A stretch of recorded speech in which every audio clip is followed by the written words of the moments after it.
Muhammad sallallahu alaihi wasallam dulu beliau kemari berjalan kaki. Kalau ada yang mau napak tilas, Ustaz Somad ajak kami napak tilas sejarah Nabi ke Taif, kami ingin perjuangan Nabi. Siap, tahun depan jalan kaki. Kenapa Nabi sallallahu alaihi wasallam kemari berjalan kaki? Ibu, bapak, 10 menit lagi masuk waktu zuhur, jangan risau. Kita nanti sholat zuhurnya di jamak takhir dengan asar di Masjid Ibnu Abbas. Memangnya kita sudah boleh qasar Pak Ustadz? Jamak qasar boleh 89 km, sedangkan kita sudah lewat batas qasar. Jadi nanti kita sholat zuhur asar jamak qasar. Yang risau dengan sholat, jangan risau, bisa di jamak qasar. Makan yang tak bisa di jamak qasar. Bisa kita lanjutkan? Kenapa Nabi ke Taif jalan kaki? Karena kalau dia naik onta, naik kuda, naik keledai, pasti orang kafir musyrik, Abu Lahab, Abu Jahal, Abu Sufyan curiga dan akan menangkap. Karena mereka sudah mengawasi. Nabi sudah berdakwah selama 10 tahun. Selama 10 tahun ini Nabi dianggap sudah mengganggu stabilitas keamanan kota Makkah. Dulu mereka berkuasa hebat, tiba-tiba Nabi mengajarkan persamaan. La farqa bainal arabi wal ajam wa la farqa bainal abyadi wal aswad. Tak ada beda antara orang kulit putih dengan kulit hitam. Dulu yang Arab kafir Quraisy gagah perkasa, tiba-tiba Nabi mengatakan yang berkulit hitam itu sama mulianya. Maka itu sudah mengganggu mereka. Nabi melarang mungkar, Nabi melarang zalim, maka mereka menganggap ini mengganggu. Orang ini mesti diawasi, mesti dibunuh. Kalau sekarang ini orang radikal nih, maka dia tidak boleh, dengan macam-macam dia keluar. Kalau sampai Nabi naik kuda, mereka tahu, wah ini. Maka Nabi tidak pergi ke Taif naik onta, naik kuda, naik keledai, tapi berjalan kaki. Siapa yang menemani dia? Yang menemani dia adalah Zaid bin Harisah, anak angkat Nabi SAW. Ada sahabat namanya Zaid bin Sabit. Zaid bin Sabit itu penterjemah Nabi, translator Nabi. Kalau ada surat-surat orang Yahudi yang sampai ke Nabi diterjemahkan oleh Zaid bin Sabit. Zaid bin Sabit nanti berperang. Berperannya dia nanti di kota Al-Madinah Al-Munawwarah, penyusun Al-Quran pada masa Abu Bakar. Yang sekarang yang menemani Nabi ini namanya Zaid bin Harisah, anak angkat Nabi. Sahabat Nabi yang namanya ada dalam Al-Quran, Zaid bin Harisah. Abu Bakar Siddiq ada namanya dalam Quran, tapi tidak disebutkan secara eksplisit. Idhuma fil ghari idh yaqulu li sahibihi la tahzan innallaha ma'ana. Ingatlah ketika dia berdua dengan sahabatnya dan dia berkata kepada sahabatnya itu, janganlah engkau takut, jangan cemas, Allah bersama kita. Siapa yang dimaksud bersama Nabi waktu itu? Abu Bakar Siddiq, Abdullah bin Abi Quhafah, Abu Bakar Siddiq, tapi tidak disebutkan nama. Sedangkan Zaid ini disebutkan nama. Falamma qada Zaidun watara zawwajnakaha. Ketika selesai masa iddah cerai Zaid dengan Zainab binti Jahsh, maka aku nikahkan engkau hai Muhammad dengan dia. Nama Zaid disebut radhiyallahu an. Mudah-mudahan kita di Taif tak bertemu, dipertemukan Allah di surga Jannatul Firdaus bersama sahabat-sahabat Nabi. Berjalan kakilah Nabi kemari dan menetap di sini. Sampai di sini, kenapa Nabi? Untuk apa dia pergi ke Taif ini? Karena orang Makkah ini sudah cukup risau. Dakwah ditolak di mana-mana. Embargo terjadi luar biasa. Biasanya kalau kita dalam keadaan sulit, kita susah mengadu ke ibu. Nabi tidak punya ibu. Ibunya sudah meninggal dunia ketika dia berusia 4, 5, 6 tahun. Mengadu ke ayah, ayah dia tidak punya. 2 tahun dalam kandungan ayahnya sudah meninggal dunia. Saya mau ngetes masih fokus apa tidak. Walamma tamma min hamlihi syahrani ala ashhuril aqwalil marwiyah, ketika 2 bulan dalam kandungan ibunya, tufiya bil madinatil munawwarati abuhu Abdullah, meninggal bapaknya Abdullah di kota Al-Madinah Al-Munawwarah dalam perjalanan dagang. Kisah itu diceritakan dalam syair yang ditulis oleh Imam Abu Ja'far Al-Barzanji, dalam syair Barzanji yang selalu dibaca ketika mengayun anak akan akikah, akan walimah nikah, diceritakan itu selalu. 2 bulan dalam kandungan, ayahnya sudah meninggal. Lahir ke atas dunia, ibunya pula meninggal. Dibesarkan oleh kakek Abdul Muthalib. Abdul Muthalib pun tak lama meninggal. Maka yang paling sayang kepada dia adalah pamannya. Siapa namanya? Abu Talib. Abu Talib pula meninggal dunia. Dulu mereka tidak berani mengganggu Nabi. Jangan ganggu Abu Talib, karena Abu Talib anak Abdul Muthalib, Abdul Muthalib anak Hashim, Hashim anak Abdi Manaf, Abdi Manaf anak Qusay, Qusay yang pertama kali membangun Darun Nadwah, rumah yang paling besar, lembaga adat, tempat parlemen berkumpul di kota Makkah, itu dibangun oleh Qusay. Abu Talib anak Abdul Muthalib, anak Hashim, anak Abdi Manaf, anak Qusay. Qusay keturunan dari Adnan, Anan keturunan dari Ismail, Ismail anak kandung Ibrahim alaihissalam. Bangsawan, tak ada yang berani mengganggu dia. Tapi begitu meninggal Abu Talib, satu benteng hilang. Ketika Nabi turun kedinginan dari Jabal Nur, siapa yang menyelimuti Nabi? Khadijah. Ya ayyuhal muddatsir, hai orang yang berselimut, bangun, fa'anzir, beri peringatan. Tapi ternyata yang memberikan selimut ketika Nabi SAW dituduh tukang sihir, siapa yang membangkitkan semangat dia?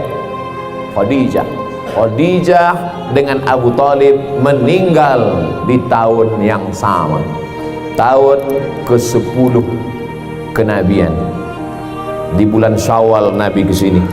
Tak ada lagi tempat mengadu. Ayah tak ada, emak tak ada, kakek tak ada, paman tak ada, istri tak ada. Anaknya 3 orang laki-laki meninggal semuanya ketika Nabi masih hidup.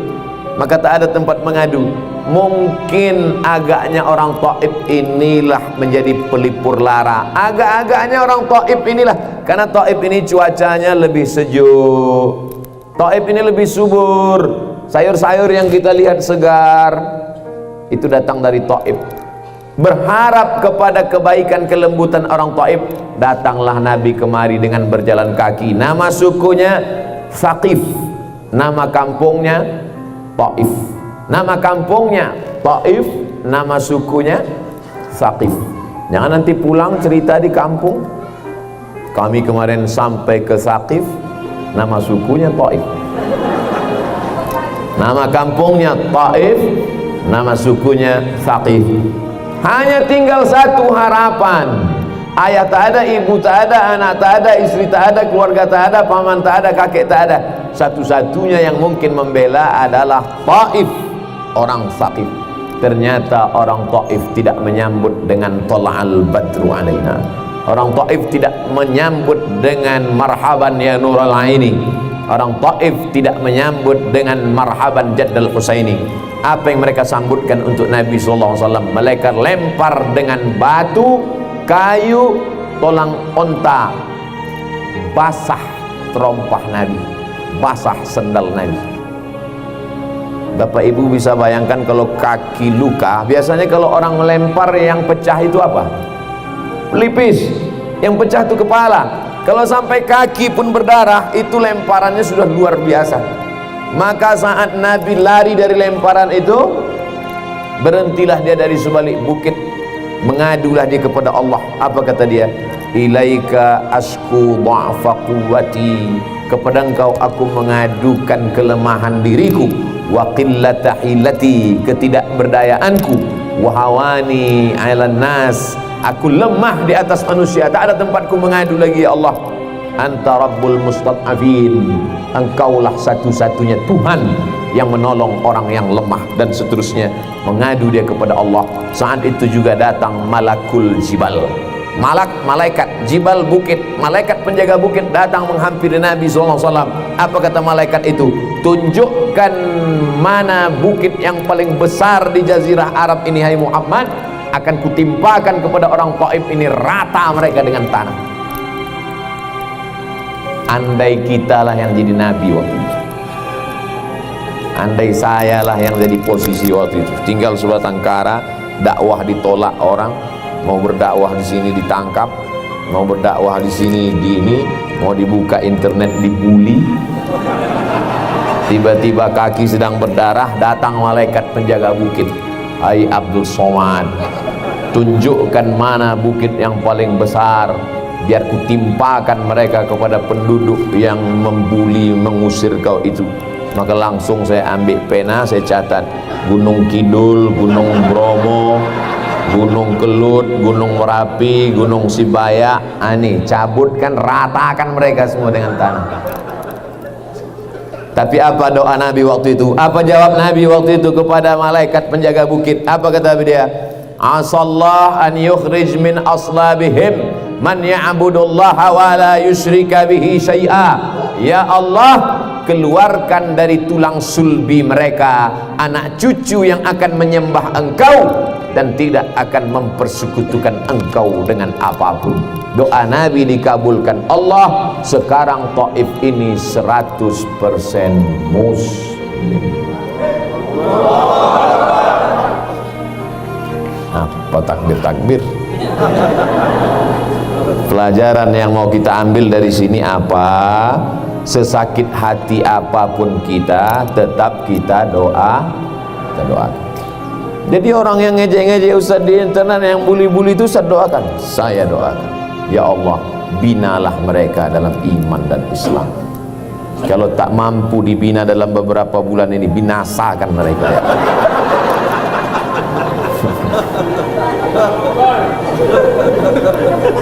Saya doakan itu. Bapak, selama kita di Makkah, selama kita di Madinah, ada nggak mendoakan musuh-musuh Bapak?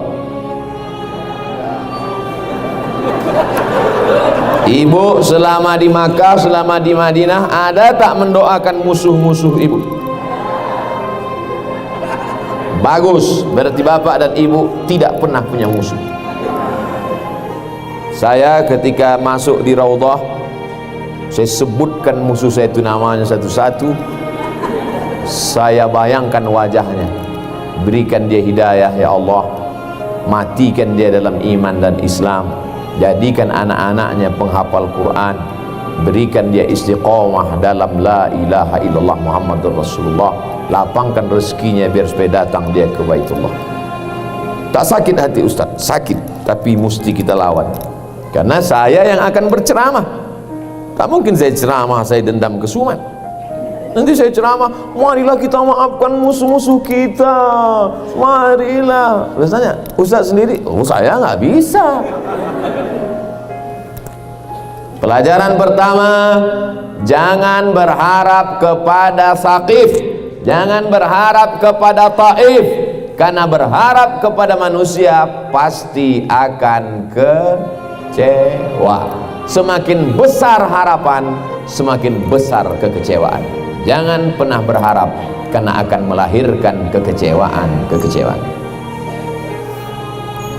Sudah bisa dibuat update status. Jangan pernah berharap pada manusia. Ini yang diajarkan Allah kepada Nabi SAW. Nabi tidak berharap kepada ayahnya, karena dia tak pernah melihat wajah ayahnya. Nabi tak pernah berharap kepada ibunya, karena dia tak sempat bermanja-manja. Nabi tak berharap Khadijah sudah mendahului dia. Dan Nabi tak berharap kepada Taif, Saqif, karena mereka melempar dia. Kakinya berdarah, terompah kayu yang dia pakai berdarah. Apa kata malaikat waktu itu? Muhammad sallallahu alaihi wasallam, kalau sampai darah tapak kakimu itu menetes ke tanah, kuratakan Taif ini semuanya. Kalau sampai darah di kakimu itu menetes ke tanah, rata Taif ini semua, kata malaikat. Andai bapak waktu itu dikatakan malaikat, hai Abdul Somad, Kalau sampai darah itu menetes ke tanah, terus gimana malaikat? Kuratakan udah, langsung saya pijak-pijakkan ke tanah.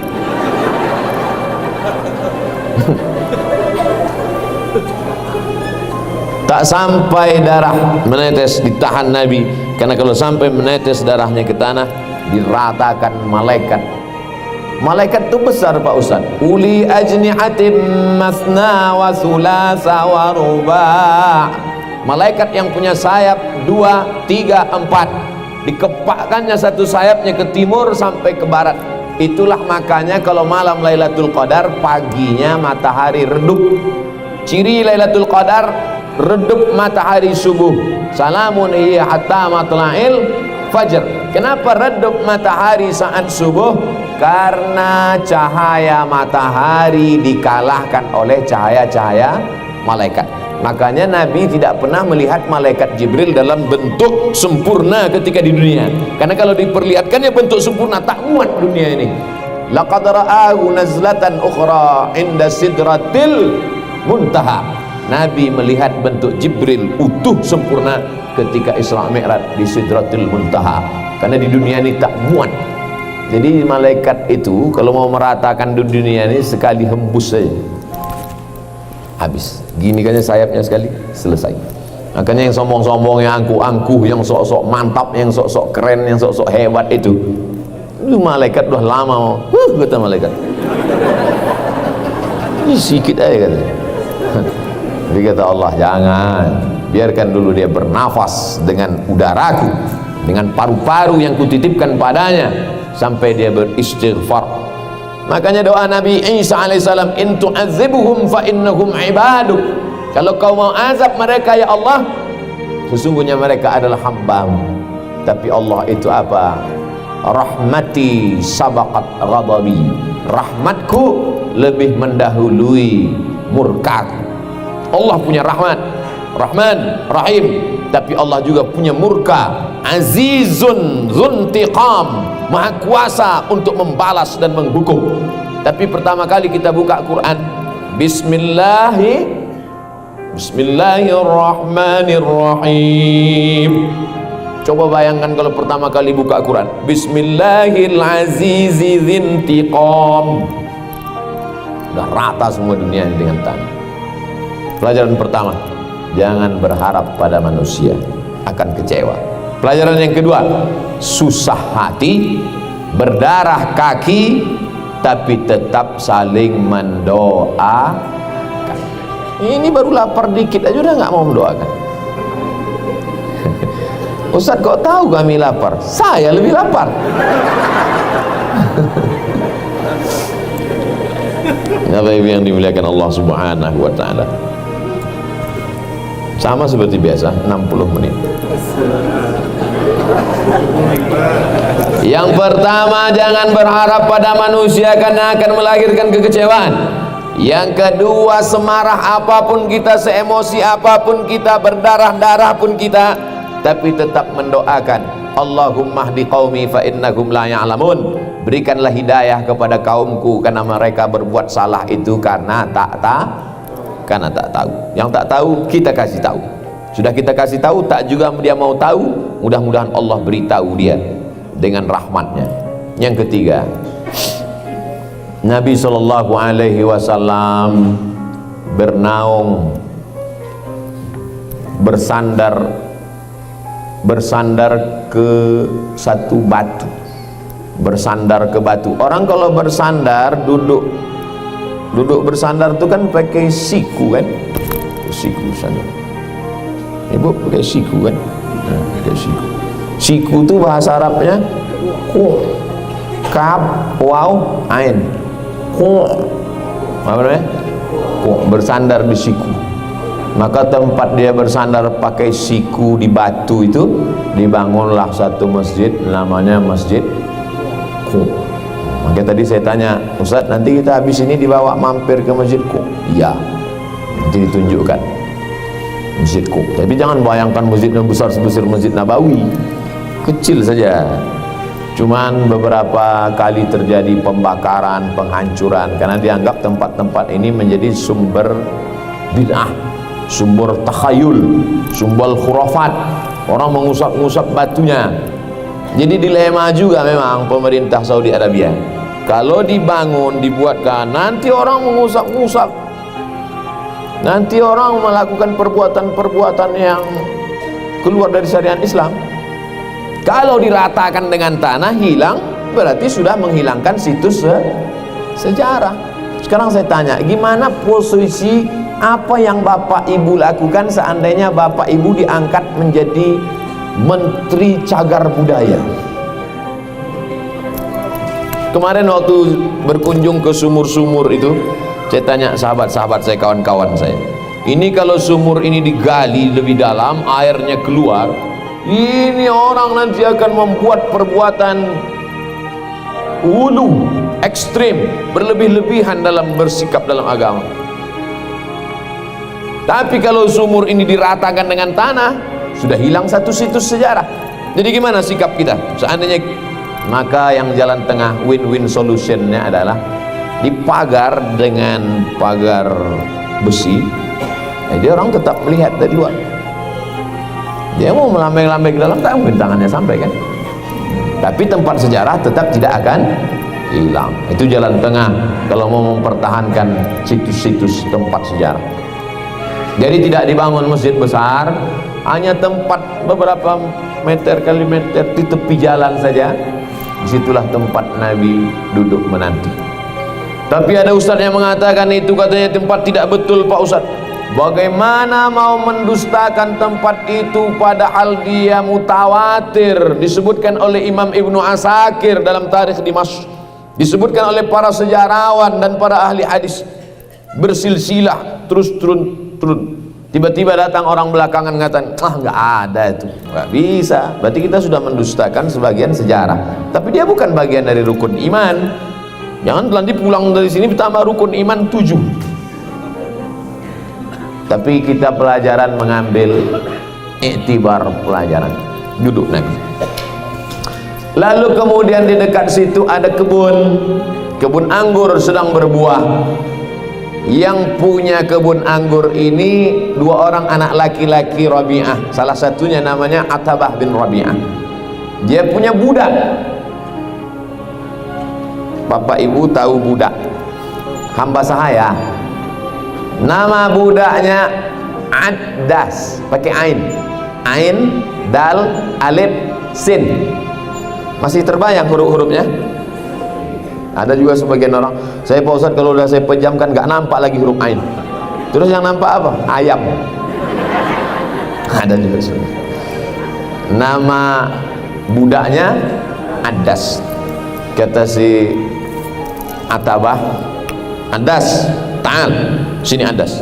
Ya, diambilnya lah setangkai anggur, kau kasih sama Muhammad. Rupanya sejahat-jahatnya kafir musyrik masih ada rahmah kasih sayang dalam hati. Nih kau kasih, kasihan nih. Datanglah si Addas membawa setangkai anggur tadi, diberikannya lah ke Nabi SAW. Ketika Addas memberikan setangkai anggur itu, Nabi pun memetik anggur itu. Pas mau masuk ke dalam mulutnya, Nabi mengucapkan, apa diucapkan? Bismillah. Bismillah. Heran Addas, hadhil kalimah lam yakulha ahli hadhil balad. Kalimat bismillah ini tidak pernah diucapkan seluruh penduduk negeri ini. Tidak ada satupun orang Taif ini kalau mau makan menyebut nama Allah. Lalu kemudian Addas bertanya, kamu dari mana? Berarti bukan orang sini. Makanya nanti kalau ada yang pas makan nggak pakai bismillah, langsung aja, kamu dari mana?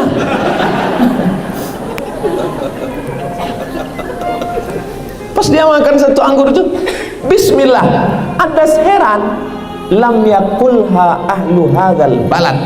Kalimat ini tidak pernah diucapkan satu orang pun di negeri ini. Berarti kau bukan dari sini, kau dari mana? Kata Nabi, aku dari Makkah. Lalu kemudian Nabi bertanya, kau dari mana? Kata Addas, aku dari Ninawi. Ninawi itu Irak. Lalu kata Nabi, qaryatu Yunus bin Matta. Kau datang dari Ninawi? Iya. Dari kampung yang Yunus bin Matta. Betul. Kata Nabi, Yunus bin Matta itu saudaraku. Kata Anas, dari mana kau kenal Yunus bin Matta? Yunus bin Matta Nabi wa ana Nabi, dan aku Nabi, aku sama-sama Nabi dengan Yunus bin Matta. Fa akabba ala ra'sihi wa qabbala yadayhi wa rijlaihi. Saat itu juga Adas mencium kepala Nabi dan mencium tapak tangan Nabi dan mencium kaki Nabi Muhammad sallallahu alaihi wasallam. Beruntung tak Adas. Satu kurma yang dia bawa bukan punya dia. Satu anggur yang dia bawa bukan milik dia, karena dia hanya tukang jaganya. Yang punya kebun anak Rabi'ah, Atabah dan saudaranya. Yang memberikannya dia juga. Tapi rupanya yang bertuah, lucky man, beruntung adalah Adas. Adas hanya membawa dan ngobrol. Ketika itu sadarlah dia ini bukan orang biasa, dan dia adalah Nabi yang dinanti-nantikan. Kira-kira kalau hanya dialog sependek itu, mungkinkah menyentuh hati? Tidak. Tapi Allah sudah berkata dalam Al-Quran, alladzina atainahumul kitaba ya'rifunahu kama ya'rifuna abna'ahum. Orang yang dulu kami beri Alkitab, Taurat dan Injil mengenal Muhammad sallallahu alaihi wasallam sebagaimana mereka mengenal anak-anak mereka. Jadi Adas, dia membaca Injil, dia membaca Taurat karena dia orang dari Irak, dan dia tinggal di kampungnya Yunus bin Matta, salah seorang nabi yang diutus Allah Subhanahu wa taala.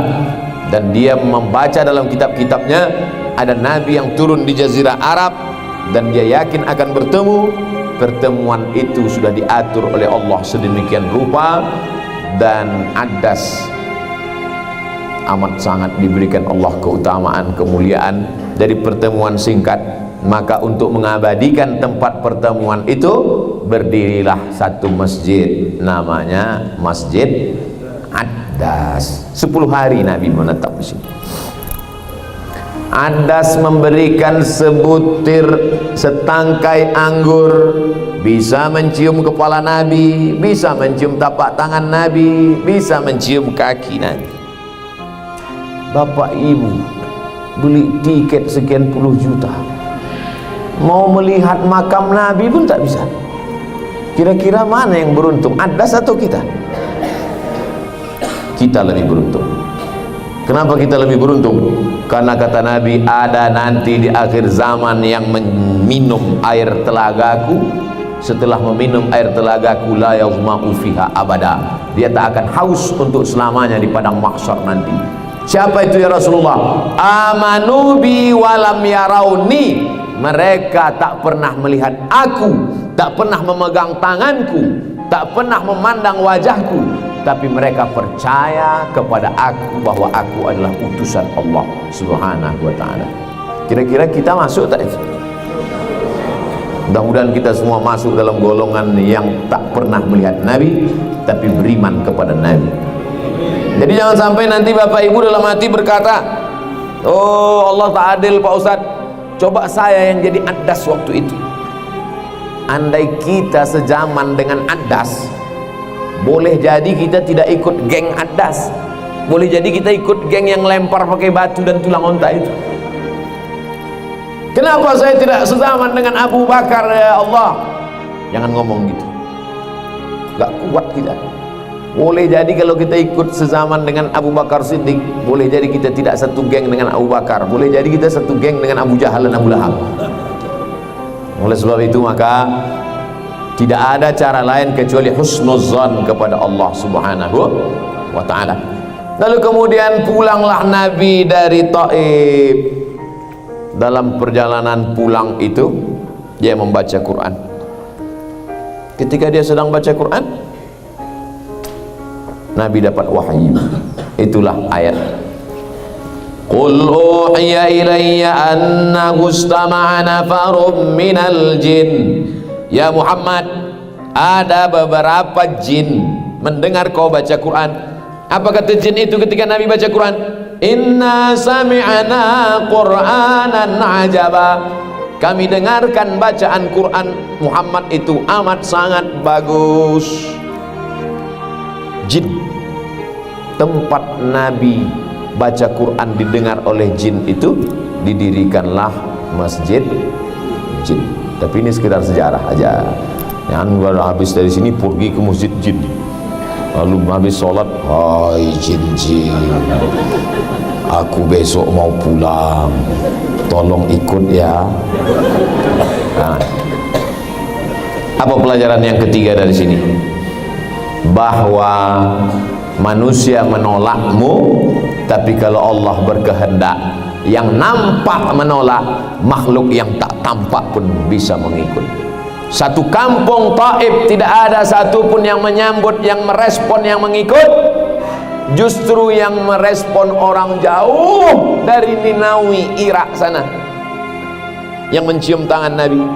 Tapi setelah pulang datang kabar gembira, manusia tak ikut engkau tak apa-apa, tapi justru jin-jin ikut. Makanya jin terbagi dua, ada jin Islam, ada jin yang sebut jin kafir, jin non muslim.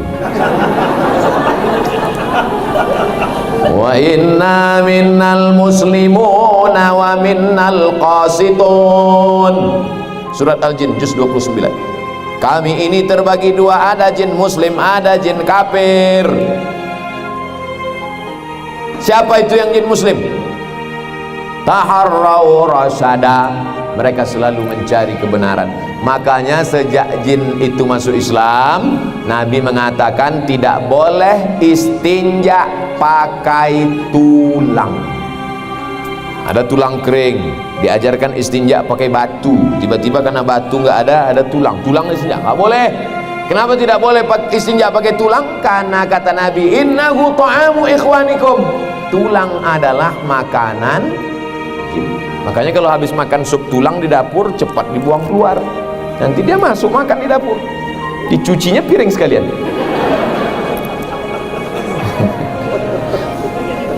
Banyaklah sekarang jin mengganggu. Kenapa? Manusia ini sudah sangat dahsyat.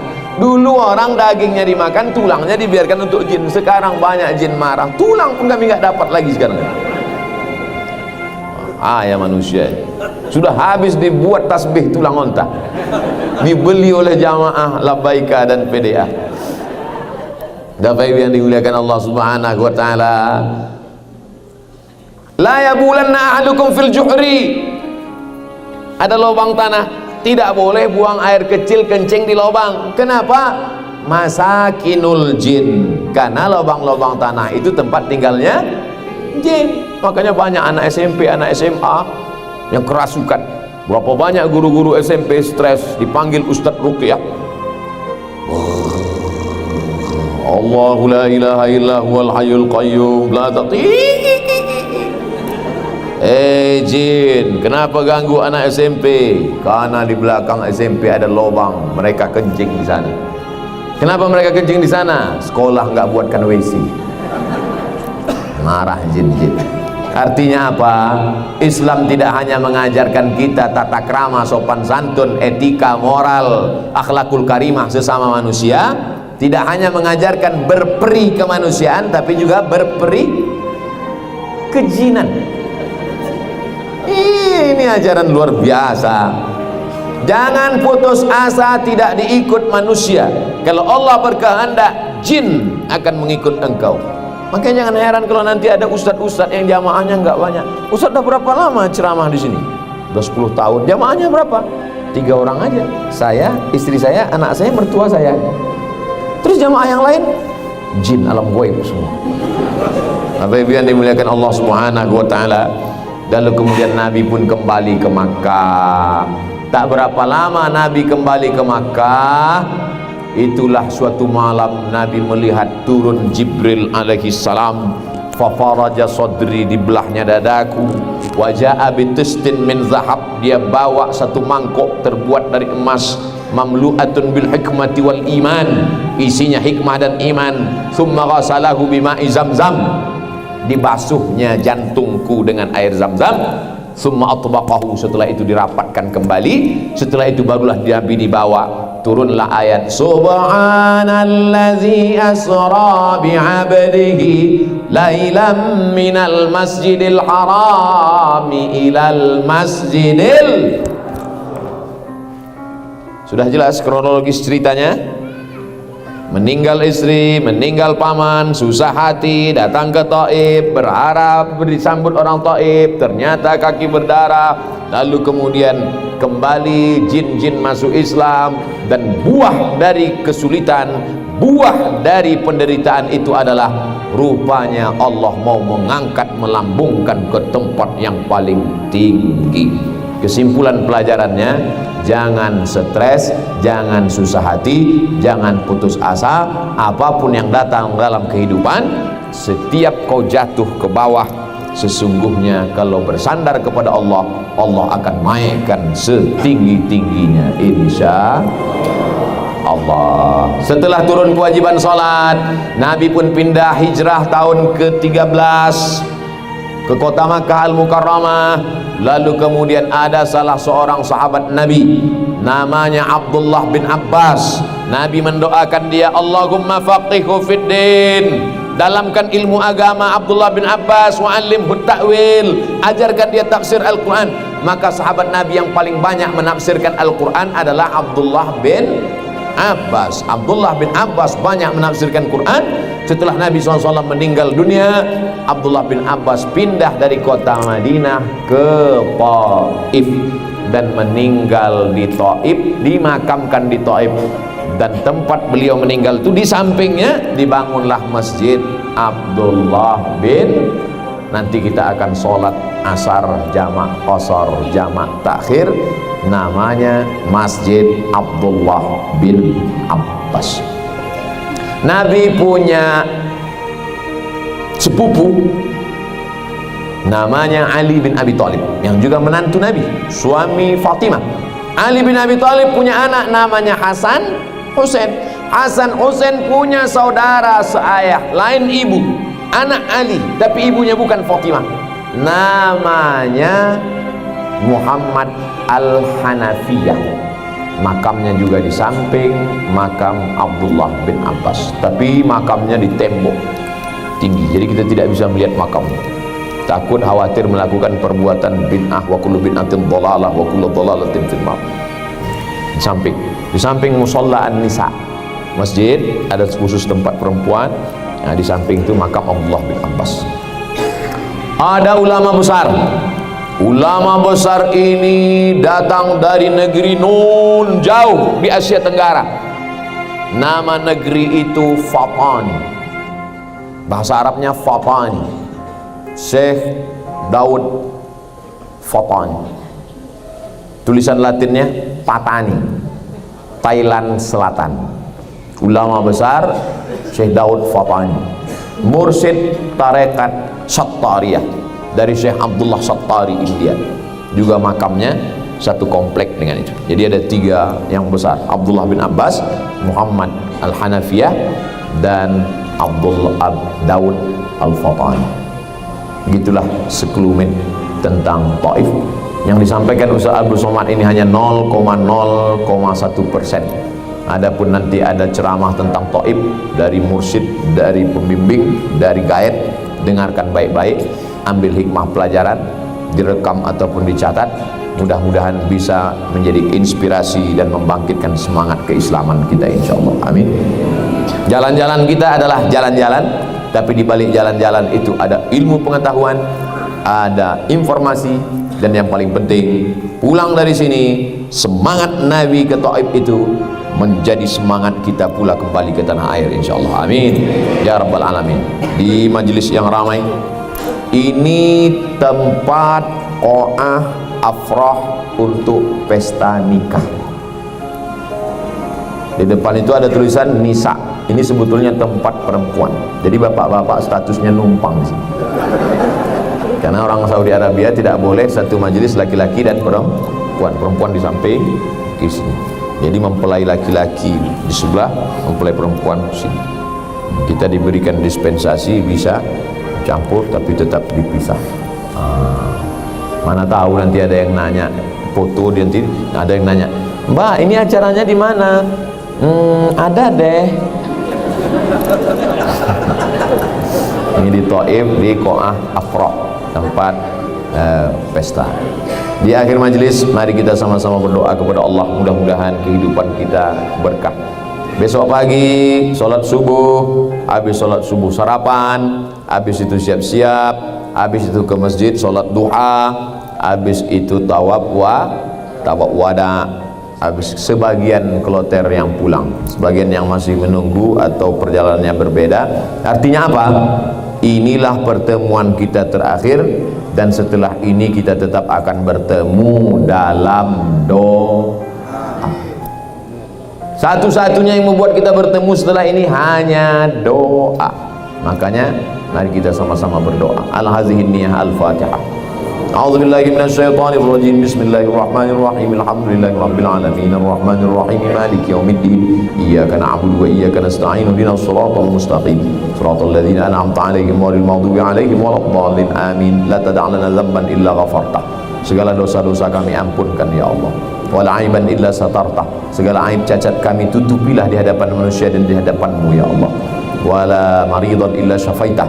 Ada saudara kami yang sakit, angkat penyakitnya, sembuhkan, sehatkan untuk selamanya ya Allah. Wala mayyitan illa rahimtah. Yang sudah meninggal dunia, lapangkan kuburnya, jauhkan dari azab kubur, selamatkan dari azab kubur ya Allah. Wala hajatan min hawaijid dunya wal akhirati laka ridha wa lana fiha salah illa qadaitaha wa yassartaha. Segala hajat kami, hajat dunia, hajat akhirat, maka berikanlah kemudahan ya Allah. Allah marzuqna rizqan halalan thayyiban mubarakan fi. Berikan kami rezeki yang halal, yang berkah, usaha kami berikan keuntungan supaya kami bisa datang lagi berhaji dan berumrah ke Baitullah. Allahumma ja'al abna'ana wa banatina minas salihin was salihat. Jadikan anak cucu keturunan kami menjadi anak-anak yang soleh dan solehah. Min huffazil Quran wal hafizat, menjadi anak-anak penghafal Al-Quran. Minal mujahidina fi sabilik bi amwalihim wa anfusihim. Mereka akan menolong agamamu dengan harta dan nyawa mereka.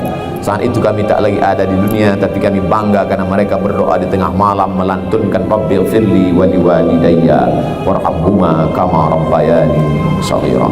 Allahumma dafa'ana al-ghala wal waba wal fahsya wal riba wal zina wal munkar. Selamatkan negeri ini, selamatkan kampung halaman kami dari segala malapetaka, bencana, riba, zina, narkoba, perbuatan keji dan munkar.